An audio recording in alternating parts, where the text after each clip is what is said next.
Welcome to the SHANAKEE'S Tale, the prequel novella that will transport you into the world of the Prometheus prophecy.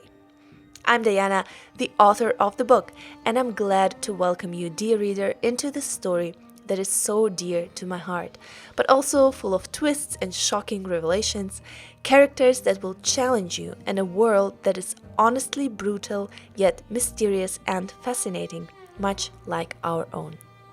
Before you dive into the book, there are two important things you should know. First, I've hidden some Easter eggs for you along the pages, reading bonuses you'll be able to unlock while you're reading, so listen out for those.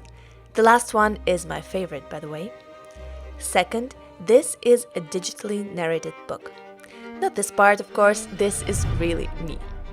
I really want to be transparent about these things. Why a digital narration? Because this way I can make this book available to everyone who loves audiobooks, just like me. A big thank you to the team at 11 Labs for making this possible. And now, dive in and enjoy the ride. I'll see you on the other side. SHANAKEE'S Tale, a Prometheus dystopian trilogy novella. Copyright, Diana Wink, 2018. All rights reserved. No portion of this book may be reproduced in any form or by any electronic or mechanical means, including information storage and retrieval systems, without permission in writing from the publisher except by reviewers, who may quote brief passages in the review. All characters and events in this book are fictitious. Any similarity to real persons, living or dead, is coincidental and not intended by the author. Editing by Luke Gervais. Cover design by Diana Wink.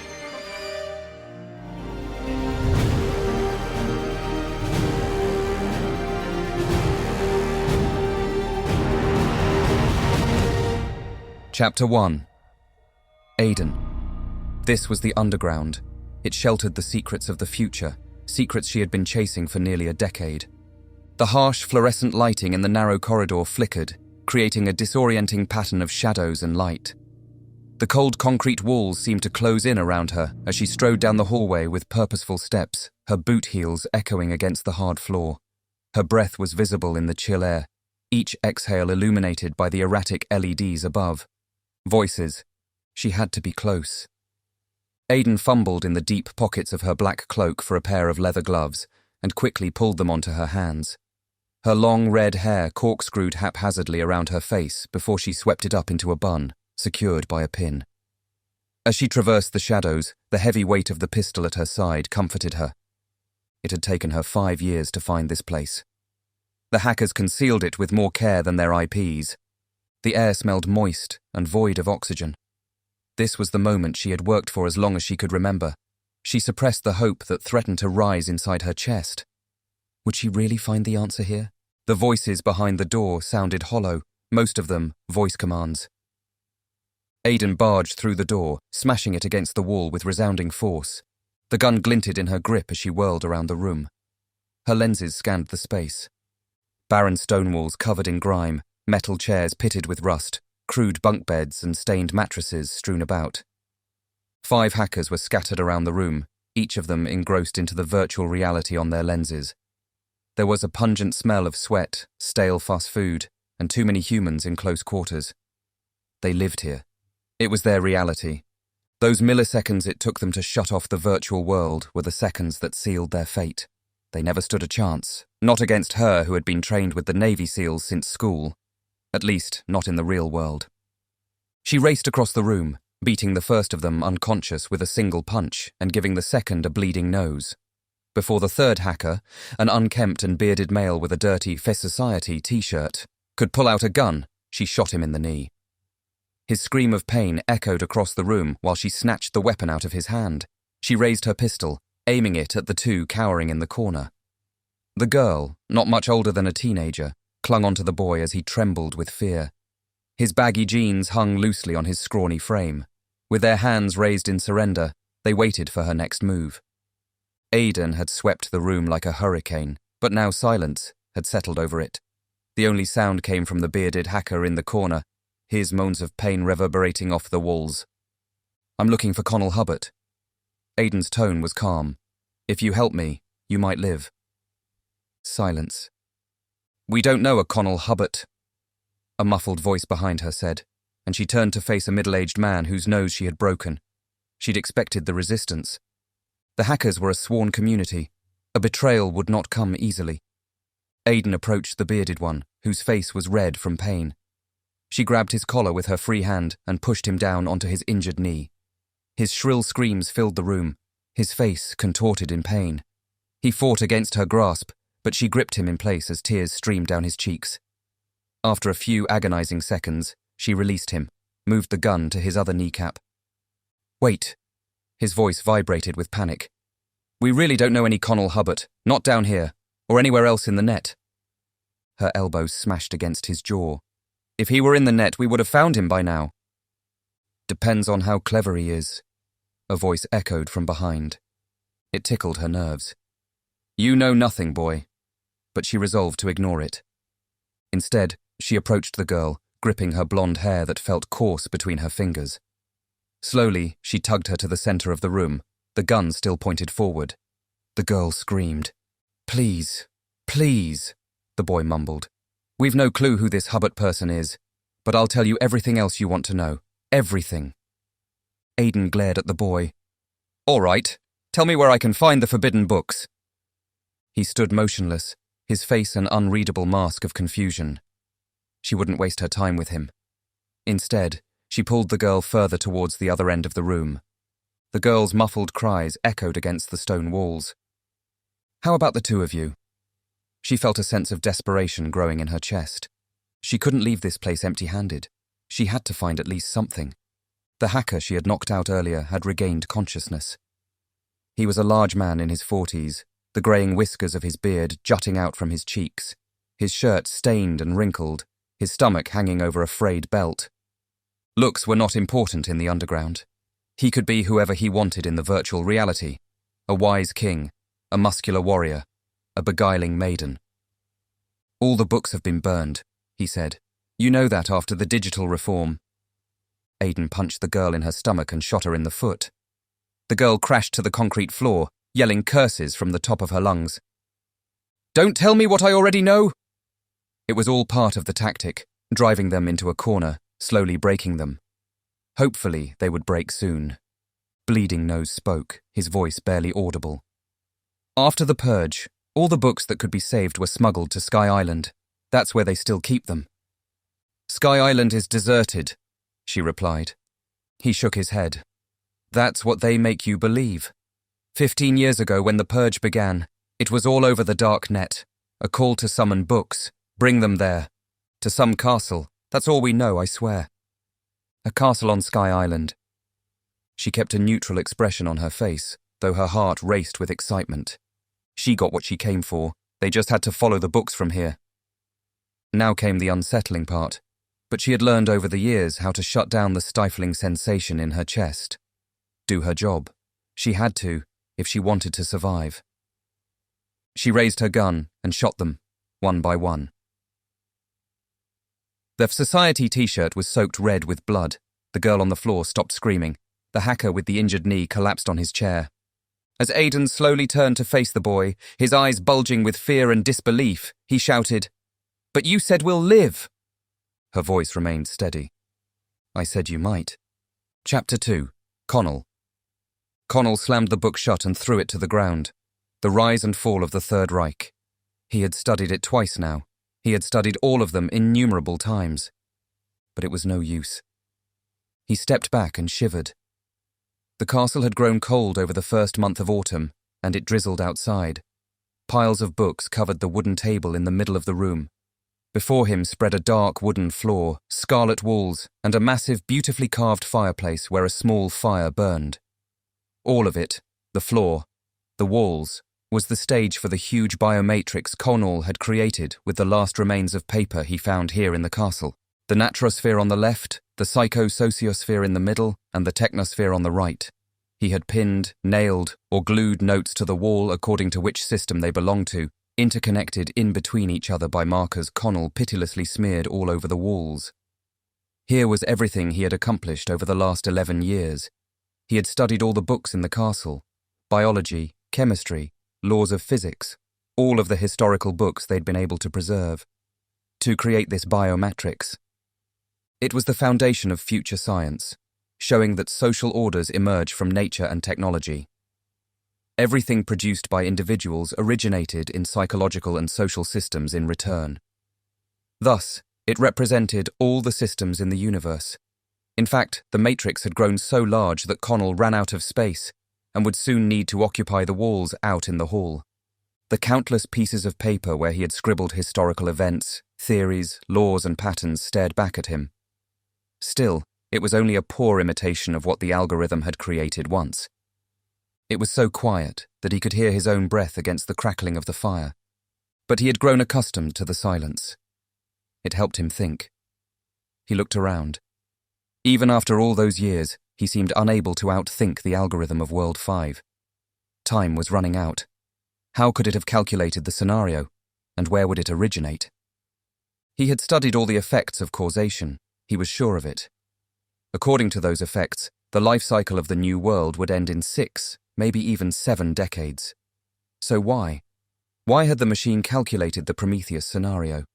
His desire to look into that black box of the algorithm grew with every passing year at his fingertips, yet out of reach. The front door of the castle slammed shut, reverberating off the stone walls and breaking through the heavy silence that had enveloped Connell for the past week. Anger surged through him at this unwelcome intrusion, as a couple of moments later, a familiar figure walked through the double doors. Jed stood in the doorway, a man in his late 40s with distinguished high cheekbones and a longish face. A dark blue cloak hung from his shoulders, and the hood had kept his thick brown hair dry despite the rain. He paused to take a deep breath, leaning against the doorframe as his cheeks still glistened with moisture. "When was the last time you've eaten?" Yesterday, Connell thought. He had forgotten about food, so deep had he sunk into the state of ecstasis. It was the only way he could think faster, leave his consciousness behind. Ecstasis had become something the inner cities chased in all its forms, he had heard, but Connell himself became addicted to the ecstatic feeling of knowledge long ago. Jed was right, of course. If he kept up like this, he soon would become dizzy and unable to think. But Connell didn't answer. He stubbornly stared at the crazy mess the room had become. Jed's eyes rolled across the countless notes, pondering. Connell had explained the Matrix to him once, knowing he grasped at least some of it, although forced to leave university while still in his bachelor's degree. Jed had initiated the smuggling of books all across the British Isle back then, spread it all over the dark net. "Anything?" he finally asked. Connell just shook his head, painfully admitting defeat. "Maybe it had been a mistake after all," Jed began. But Connell interrupted. "We've been over this. World 5 has never made a single mistake. It's me who's missing something." Connell stared at the room again. He had mapped out the patterns, knowing there was an infinite ray of them, repeating themselves in a breathtaking cosmic kaleidoscope. Since Einstein had demystified the nature of time, future science had opened a door to mastering the direction time was moving towards. Jed approached with slow steps. "Connell." There was this parenting tone to his voice that Connell detested. "You'll never be able to reverse it, all of it. You won't be able to bring Kyla back." Why did he have to bring her up? A pain spread across his chest. 5 years had passed. No note, no goodbye. "I know that time is irrevocable. The future is the only thing I can change." The future could be mapped out, but the fact that the world was a deeply interconnected reality in an infinite process of becoming, where everything emerged and evolved from prior conditions, entities and systems, and thus created continuity between past, present, and future, in short, antecedents, made it a highly complicated task. Seeing all of those interconnected laws and systems in the universe was close to an impossibility for the conscious human mind. This was why Connell spent most of his time in ecstasis, a state Plato had discovered where our normal waking consciousness vanishes, replaced by an intense euphoria and a powerful connection to a greater intelligence. "At least come to the village for several days. Get something to eat. There's no time left. For all I know, he's somewhere out there already, and I have to find him." "Well, if he's out there, you should finally leave this place, for the sake of the gods, and look for him." Connell dismissed the comment with a wave. It was a pointless discussion. Where would he even start looking? He turned to face the windows and observed the blurred shore while the sizzling raindrops carefully caressed the glass. Jed walked across the room and extinguished the fire. Connell drove his fingers through his unkempt grey hair. The window reflected a tired and dishevelled figure that stared back at him. Had he really grown so old? "The drone will return soon," Jed said, waving him to the exit. "Let's go." Connell threw one last look across the room, scanning the notes, memorising them. He was reluctant to leave. Jed cleared his throat and raised his eyebrows. "It'll still be here when you return. Come on, I'm starving." Jed gave him a warm smile, and Connell was thankful for it. He had to admit that if not for his regular visits, he would have probably lost his mind. As useful as the ecstatic state was, it was also dangerous, toying with the unconscious and messing with the mind. Finally, Connell gave in and left the room, but the anxiety that had grown stronger with every passing year refused to leave him. Time ran through his fingers. Soon, it would be too late. Chapter 3. John. John was asleep, but he wasn't dreaming. He saw her clearly in front of him. Her wavy vermilion hair shone like a torch in the night sky as orange and red embers crackled around her. The faint glow illuminated her sharp cheekbones and accentuated her deep, coal-black eyes, which glowed with a passionate fire that seemed to reach into his very soul. Although he had never seen this girl before, he knew her. Their fate was neatly intertwined. Screams echoed all around them, and she fought her way towards him. He wanted to run. He wanted to stretch out his hand for her, but she seemed too far away. Unspeakable fear filled him. It ate him like acid. He tried to breathe, but the oxygen was swallowed by the fire.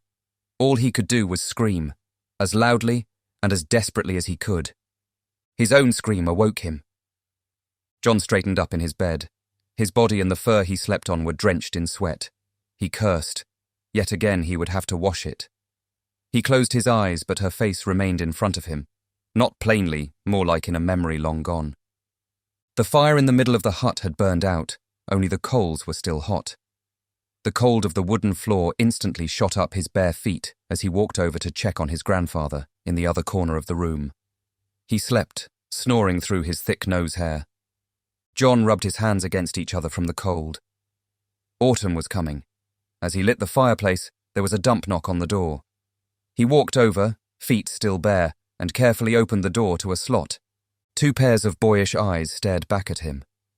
"You're all right?" Arthur's voice had grown deep over the summer. His blonde hair was done into a bun, and stubbles marked his longish face. "We heard you scream." "No, you heard him scream, and woke me up," Sina murmured through clenched teeth. He was grumpy about his sleep. His tall and thin figure hung nearly lifeless, like a puppet, and dark circles marked his blue eyes. John opened the door and motioned the boys inside, a finger at his lips. "I'm okay," he whispered. "Told you." Sina rubbed his eyes. "I'll go back to—" But Arthur snatched his arm and pulled him in so that the poor boy, still half asleep, practically stumbled over his own feet. "What's it then? Another one of your nightmares?" Sina sighed in frustration, accepting the fact that tonight he would not find any rest.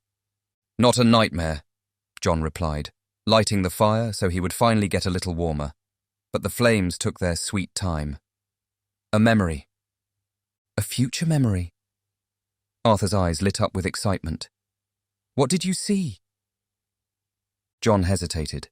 Normally, he gladly told the boys about those memories, but this one was different. Intimate. And somehow, it scared him. He shivered, either from the cold or from the images that popped up in his mind again. "Fire," John said in a distant voice. "Fire?" Sina repeated, lost in thought. "Where?" "Here," John thought instantly, but he was too scared to say it out loud. "What else?" Arthur pushed. He was always excited about those things, especially when the future memories materialized into reality. But they had always been smaller things, nothing like this. As soon as John's thoughts returned to this moment, his heart raced like a war drum. "A girl," he murmured involuntarily. "What girl? Was she pretty?" John was transported into this memory again, and the girl's eyes hypnotized him. It was stronger than reality itself. Tears gathered in his eyes. Sina interrupted. "Leave him alone," he said to Arthur. Then to John, "Hey, let's get out of here. Get your mind off this nightmare." Only that it's not a nightmare, John thought, and nodded slowly. "Good idea." Arthur was already up. "Let's do something crazy tonight." Sina made another annoyed breath. "Oh no, not another one of your crazy." Arthur ignored him. "Let's go swimming in the lake." "Are you mad? It's ice cold and who knows what's down there in this pitch. You want to distract him or not?" "But there are other ways to—" "That's just perfect. Would you stop? Come on, John, let's go, we'll make it a dare. Whoever goes in last is a coward." Arthur shot a daring look to Sina and took John by the arm, pulling him outside without waiting for an answer. "I need to get my shoes," John protested. "You won't need them for swimming." Sina ran in front of them, blocking the door with his body. "Let him get his damn shoes. It's still a long way to the lake," he said, utterly awake now. "All right, but if you take too long, you might be the last one there." His eyes laughed with excitement. The three of them put their heads together. "1," Sina said unwillingly. "2." John was already thinking about where he had left his shoes. 3. Arthur stormed out of the house, sprinting into the darkness. Sena rolled his eyes, waiting for John. As John slipped into his worn leather boots, Sena said, "Are we really doing this?" John winked at him. "Yes, come on." Both of them ran into the pitch-black night. Only the half-moon shone their way to the lake that was half a mile away. When they finally arrived at the water that perfectly mirrored the countless stars and the moon, all of them were out of breath. It was a good thing that they were hot by now, John thought. The water even seemed inviting. Arthur already tore his clothes off. He would really do this. Sina hesitated, but as John started to undress, he would not be the one to chicken out. The competition began. Arthur was the first to plunge into the freezing water, simultaneously screaming and laughing like a maniac. "Come on, you snails! Faster!" His voice echoed in the valley. John was so ecstatic that when he and Sina both ran for the water, he welcomed the ice cold of it, even though it pierced him like needles. He screamed. All of them did. As the water covered their torso, John realized how cold it was. The three still laughed through rattling teeth, splashing the water back and forth as a mighty voice echoed in the valley. "Arthur!" Arthur's smile instantly faded, and he lowered his head. All of them waded through the water to the shore. A tall, edgy man stood there. Alistair McKeon, Arthur's father and the leader of the Outer Area 3 clan. He towered over them with arms folded across his chest. His white mane spilled down his broad shoulders and hung below his waist, matching his silver beard and moustache. Every wrinkle on his furrowed brow told a story of hardship and struggle, but it was the steel-blue glare of his eyes that cut through them like a sharpened knife. "What is all of this?" The three boys stood in an awkward huddle, avoiding his eyes, covering their nakedness with their hands, suddenly ashamed. "It's the middle of the night. Your mother and I were worried to death." "It was just a—" Arthur began. Big mistake, John thought, but Arthur could never hold his tongue. "I don't care," McKeon interrupted. "Get dressed, all of you. We will discuss your punishment in the morning." With this, Alistair McKeon turned and walked back to the village. As soon as darkness swallowed him, the boys threw each other stealthy glances and burst out into wild laughter. Then suddenly, everything returned to John with such a force that it felt as if two strong hands were squeezing his throat. The fire, the cries. He suffocated, desperately trying to inhale the air around him. But he couldn't. He just collapsed to the cold earth, vainly fighting the blackness that enveloped him, thinking, Arthur will be in so much trouble. Congrats! Now you've met all the main characters and the stage is set. Time to unlock your first reading bonus. Go to dfwink.com/SHANAKEE'S-tale-bonus-1. It's a long link, but I promise you it's worth it. There I'll give you a nice personal welcome and share some juicy secrets before you continue as the story is about to get wild. I see you there, Diana.